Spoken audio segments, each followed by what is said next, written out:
জনজাতিকৰণ বিষয়টো ৰাজনৈতিক বিষয়ে নহয়। ৰাজনীতিক দলত কোনো ৰাজনীতিক দলত ইয়াৰ সিদ্ধান্তও নাই। কিন্তু যিসকলে জনজাতি হ'ব বিচাৰিছে তেওঁলোকক সমৰ্থন কৰা ৰাজনৈতিক দল আছে আৰু হ'ব নালাগে বুলি কোৱা যিটো জনজাতিসকল তেওঁলোকৰ সপক্ষেও মানে সমৰ্থন দিয়া ৰাজনৈতিক দল থাকিব পাৰে।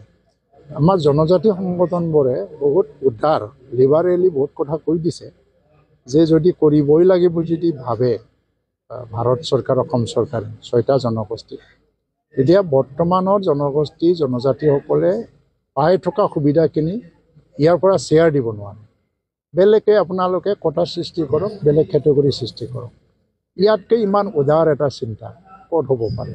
ইয়াত ভাৰত চৰকাৰে ইচ্ছা কৰিলে বহুতখিনি পৰিৱৰ্তন আনিব পাৰে, কিন্তু তেওঁলোকে এইটো আনিবৰ কাৰণে বহুত এটা প্ৰচেছত যাব লাগে। যেনেকৈ RGI registered general of India তেওঁলোকে এপ্ৰুভ কৰিবই লাগিব।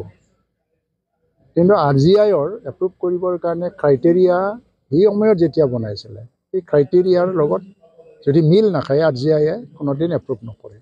তেতিয়া সংশোধনৰ প্ৰয়োজন হয়। সংশোধন আনিবৰ কাৰণে সেইটো পাৰ্লামেণ্টাৰী প্ৰচেছ বহুত দীঘলীয়া। কিন্তু মই কৈ আছোঁ শ্বেডিউল ট্ৰাইব যিটো ST কমিশ্যন তেওঁলোকেও এপ্ৰুভ কৰিব লাগিব। সেই দুটা অনুষ্ঠানে এপ্ৰুভ নকৰা পৰ্যন্ত পলিটিকেলিও আপুনি ডিচিশ্যন ল'ব নোৱাৰে। কিন্তু এক্সিষ্টিং ক্ৰাইটেৰিয়া যিটো আছে সেইটো যদি সংশোধন নহয় এই দুটা অনুষ্ঠানে এপ্ৰুভ কৰিবই নোৱাৰে। যিটো প্ৰতিবাদ এইটো প্ৰভাৱ পেলাব নেকি 2026 বিধানসভা নিৰ্বাচন? সেইটো নিজৰ এৰিয়া আপাৰ আছাম বা বঙাইগাঁও বা এই কেন্দ্ৰিক কিছুমান এৰিয়াত প্ৰভাৱ পেলাবও পাৰে।